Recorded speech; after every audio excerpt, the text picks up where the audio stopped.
masomero toraza kurasize ebikwataho. Polycarp Muyambi yali mukuru w'essomero erimu erisangibwa mu kibuga ky'Embalala era nga mu kiseera kino yekolera gije. What about the other teaching apparatuses? Ono yasaba okuwummula mu mwaka gwa 2020 ku myaka 5. Atubulidde lwaki yasalawo okuwummula ogw'obusomesa. Oyina abaana nkabana omu secondary, oyina n'abaana nkababiri mu primary, boona bali mu mukono gwawe, niwo nonda kuza mu social living, nonda kutaha embaga, nonda kujwa report nk'eyokureba njwire, nonda kutera enkiito omubazi, omwegyesa nanda kukomisho kye, nanda kujwa enkiito ya kakondo, nanda kukora ebyo byona kwesiga gye. Ruyare emitwaro 86 oyireho rona kasigaze emitwaro 22. Life is that miserable. Obuzibu agamba businga kuva ku tteeka gavumenti lyaleeta eri abasomesa okuba n'eddiguli ekiviirako abangi okubuddukamu. Omushomesa nowa nasale nibendoze kushoma diguli, nowa primary nibendoze kushoma diguli, aza diguli yizobere is not easy.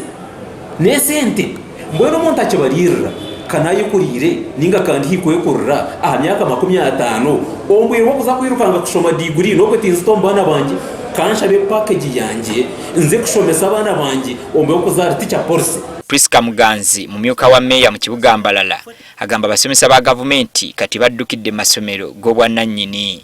Kubanga bana ba science bwe bongereza omusaala abalala badduka asigala ngafuna miliyoni 2 ate atute retirement package. Naba primary abanji bavaamu nga badduka bagenda mu private kubanga privates endala zisasula bulungi, abalala bagenda bweru, abalala bagenda kwekozesa. So kyengamba nti government eveeyo ne minister veeyo ne ministry veeyo erowooze ku basomesa ba primary. Emitwalo 45 tisoboza muntu kubeerawo ng'omuntu abeera mu lulembo muno ayina okusomesa abaana, ayina okubeerawo bulungi.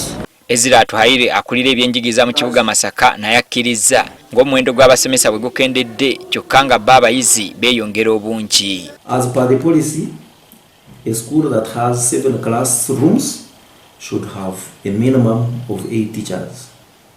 That is 7 teachers and the head teacher. But when you look at the statistics of Mbarara City, on average, our schools have 5 to 6 teachers. Kati asaba gavumenti etunule mu nsonga zaabwe naddala omusaala kisobozesa abasomesa okwekuumira ku mulimu guno. If we can be allocated more wage, of course those that retire can be replaced. They can be replaced because the wage is there. But when you also look at the wage for this city, it is really very low.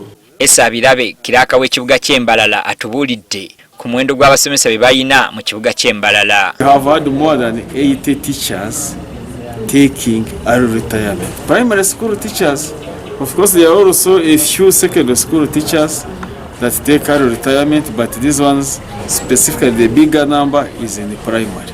And that has also partly worsened our staffing position.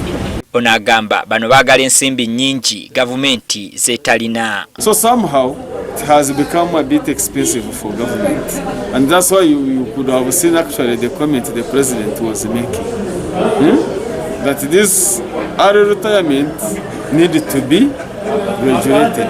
Si mu kitundu kino kyokka nti kyekisanga ekizibu kino era ng'embeera esuubirwa okusajjuka singa abasomesa tebatunulwamu naddala ab'amasomo agatali ga saayansi ekiyinza okuviirako okukosa ebyenjigiriza by'eggwanga.